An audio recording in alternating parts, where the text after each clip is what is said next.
Welcome back to the realm of alignment where we unlock the body's hidden code. Okay, Peace Collective. So, I would love to get into the topic of poverty consciousness because I feel like it's a heavy topic right now, and we know that energy is infinite. Energy is infinite.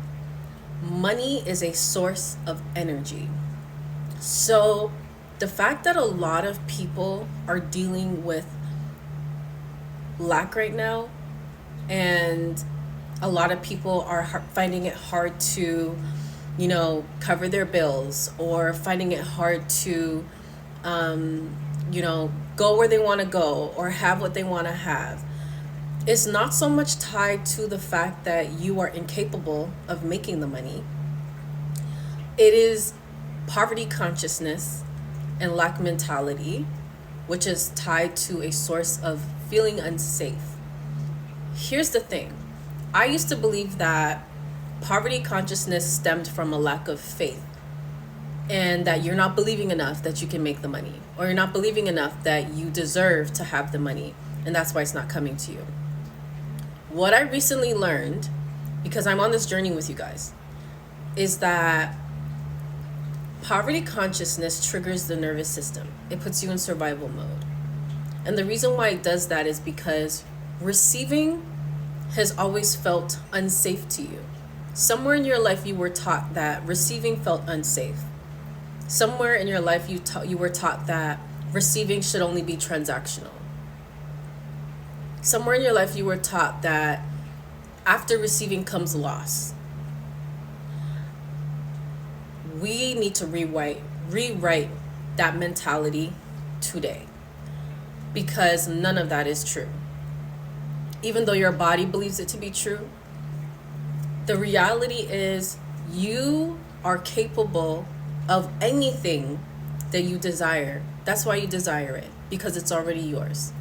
And I say this all the time. I'm going to keep saying it because it's true.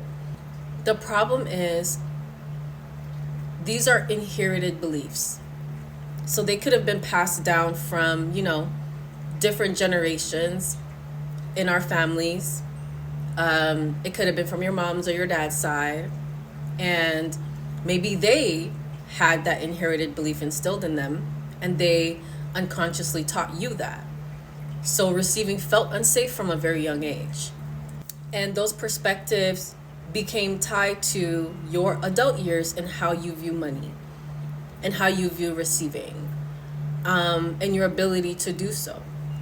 So this is nothing to do with having faith. Money has nothing to do with having faith. Money has everything to do with you feeling safe enough to receive it. A lot of people don't realize that they don't believe that they are valuable enough to receive money, and that's why it's hard to come to them. Even if it does, it may come, but it doesn't stay. It leaves quickly. That could be grounded in the lack of self-love, which stems out into you not believing that, you deserve that money. Truly believing that you deserve that money. Because if you were to think about it, like really ask yourself, if you were to imagine in your head, you receiving money and you hit the lottery. That's how you received it. How would you act, and what would come out of your mouth? Would you feel like, oh my God, how did this happen to me? Or would you more so feel like, I deserve that. I deserve this money. Like genuinely. What would be the first thing that comes out of your mouth?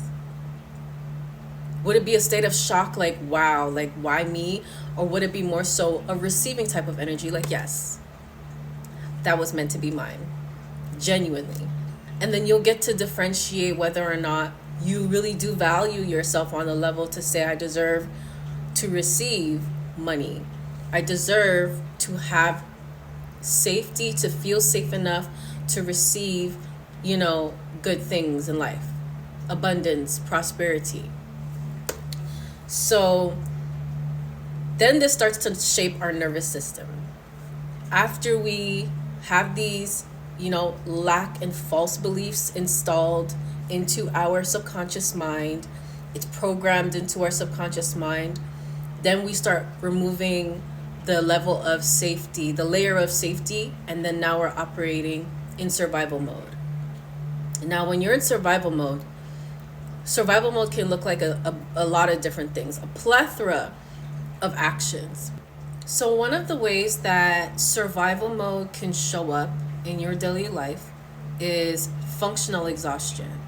People who keep going, don't stop, and when they do rest, they feel like resting is wasted. Wasted time, wasted energy, wasted moments.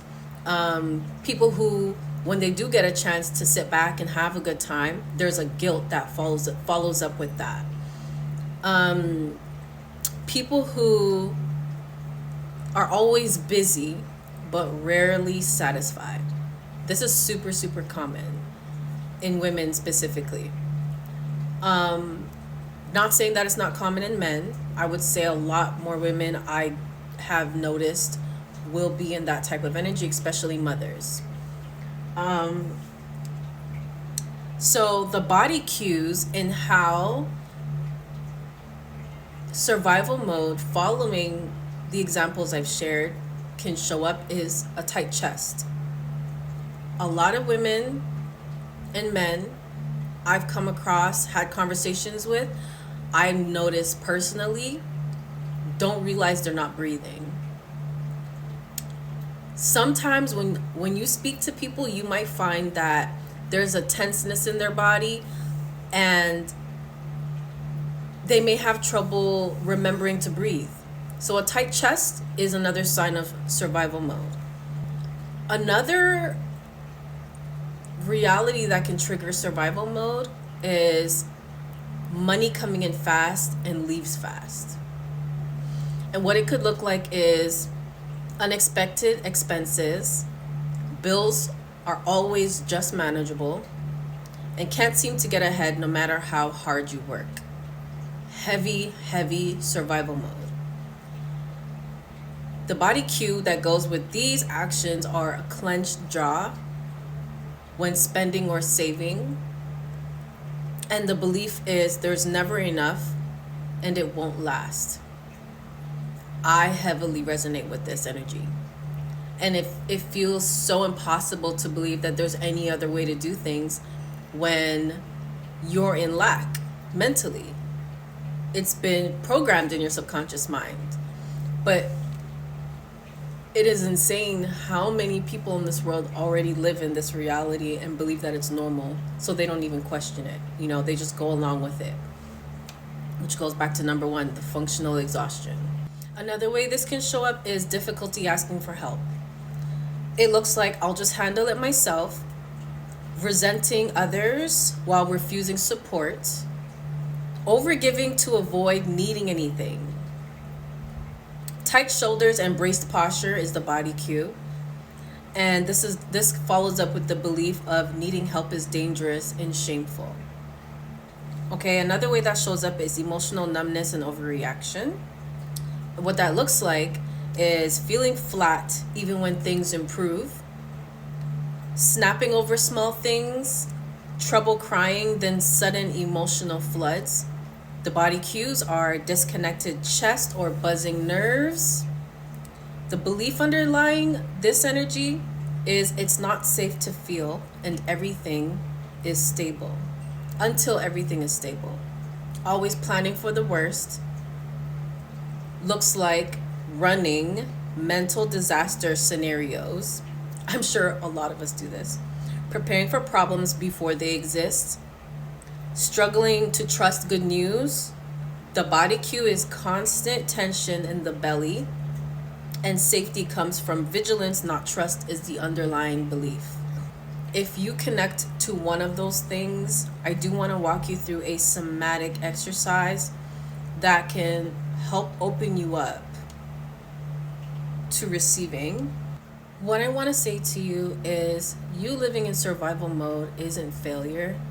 You living in survival mode was for you to live, for you to stay alive. It's what you needed to do in whatever moment or time that you inherited this belief. Okay, so there's nothing wrong with you for doing this, but we do want to change you feeling like you have to stay there after the danger has passed, because now you're stuck in survival mode and it's playing out in your everyday life where it doesn't need to. Okay, so boundaries is a way that you can protect yourself, but living in survival mode becomes a blockage. So we are going to reset this energy with some somatic exercises. So if you want to join in and you want to open yourself up and start the process of receiving by feeling safe, we're going to focus on safety and focus on how we can connect with our bodies through these somatic exercises so that you can allow yourself to be in a calmer, safer space and then start to receive. This will be a process, and I would love for you to join in if you find some space and time to do so. So this is one of the quickest and most popular and talked about somatic exercises amongst therapists to help people come back into their body, and this will help with any type of anxiety attack as well, where what you want to do is stop, look around, and name 3 things out loud that you can see in your present moment. So this is a presence exercise. You can say this out loud or in your head. Name 3 things that you can see around you, and then name 3 pleasant things that you can see around you, whether it's light, color, or texture. 3 pleasant things that you can see in your immediate space. The reason why this will help you get into safe energy is because your mental, subconscious mind, I should say, is receiving information that there is no immediate danger and that you are currently in a safe space.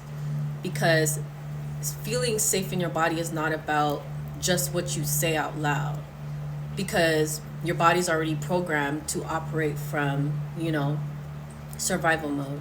So these somatic exercises connect the mental to the body, and your body has to feel safe by recognizing in the present moment that it is safe. So this is one of the fastest ways to rebalance your nervous system and regulate your nervous system, especially if you deal with anxiety attacks. This will help you bring you back to the present moment. And once you complete this exercise and you found yourself in the present moment, you need to say to yourself, right now, I am safe enough. You can say it out loud or in your head. Right now, I am safe enough. Because you are.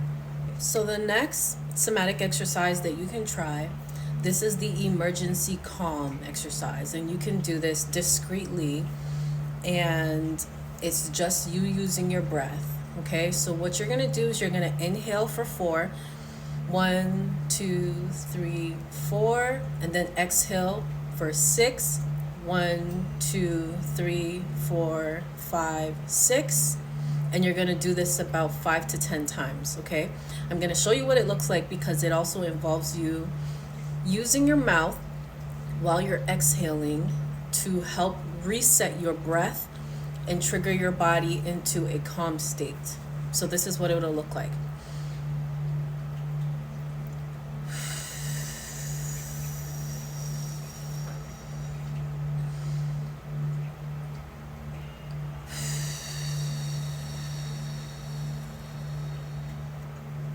So that's how you want your lips to look pursed.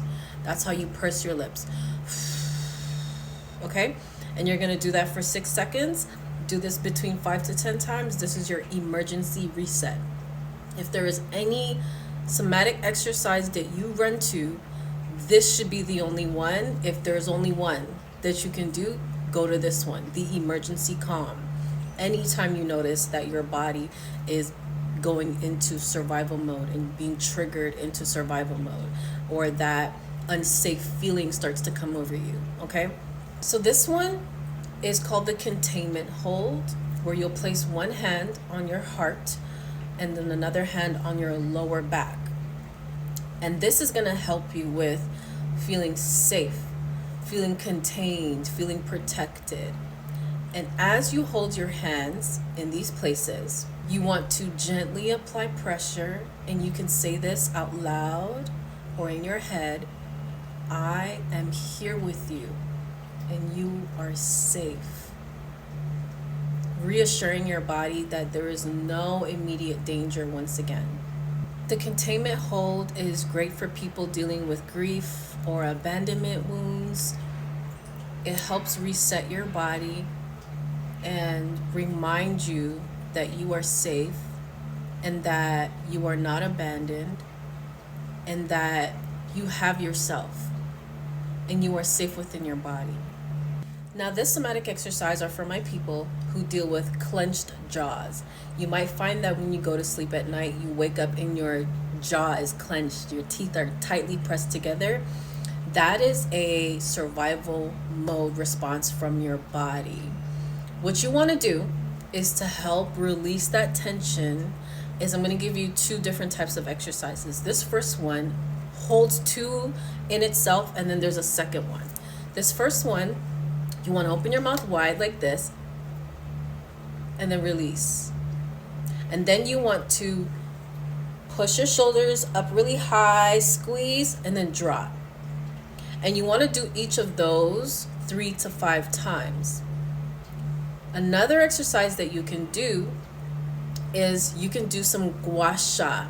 Gua sha is an Indian exercise for lymphatic draining. I find that whenever I massage, even if you don't have the tool, you can just put your finger like this, and then right behind your ear, just push those muscles down. Push the energy down, drain it down behind your ear, down your shoulders, and do that 15 to 20 times on this side and 15 to 20 times on this side right before bed. You will notice, I promise you, when you do that exercise behind your ear, if you do it properly, you'll notice the next morning when you wake up, you will not be dealing with that clenched jaw that you experience at night when you're sleeping or throughout the day. Okay? If you stop doing it, it may return because you may have to continue to do those, lymphatic massages until your body starts to feel safe again. And that can vary in terms of time frame for everyone. This next exercise are for my people who are holding on to trauma and grief from their past when it comes to personal touch. You might still be afraid of being touched or feel unsafe when someone touches you. The way that you can start to heal that and start to feel safe with touch again is placing your hands on your body where you feel comfortable. It could be your chest, it could be your arms, it could be your stomach, and then just hold for 30 seconds and feel the warmth of your hands. And then I want you to say to yourself, this touch is safe. Hold that for 30 seconds to 60 seconds and repeat it if you have to. This next one is a powerful but subtle somatic exercise. This is a safety through choice exercise. Now, throughout the day, how you can build safety through choice is by choosing the cup you want to drink out of, choosing what you want to eat, choosing what you want to listen to, choosing what you want to watch. Safety through choice. Also choosing when to pause, choosing where to sit when you pause. These are all a part of the same exercise. What this is doing is rewiring your subconscious mind that you are safe to choose. You get to choose, because survival mode often creates this feeling and reality that once you receive, it is going to be taken back from you. So you want to remind yourself and reprogram your mind and your subconscious mind that you have the choice to choose. You have the power to choose. All of these exercises are here to support you, remind you of your safety, remind you of your present reality of being safe. and restoring safeness so that you can remove yourself out of that survival mode and then start to open yourself up to receiving. This will be a journey. This will be a process. This cannot be forced. You must take your time, and do not be upset with yourself if you feel like it is taking too long. There is no such thing. You have to be gentle. You have to be patient with yourself, and just know that once you start doing the work, once you start putting yourself forward to healing and restructuring and reprogramming your subconscious mind, there will be results in the end, no matter how long it has to take. Okay? Thank you so much for tuning in. If you want to find out your manifestation power, check out my TikTok. I have several videos explaining the different types of life path numbers that connect to your superpower. Also, check out my new workbook. It is on Amazon now. It's called the Quantum Ascension Workbook, where you learn to jump from one reality to the next, teaching you and reminding you about your own power. Okay, thank you again for tuning in. Don't forget to like, share, and subscribe. I love you guys so much, and I'll see you in the next one. Peace.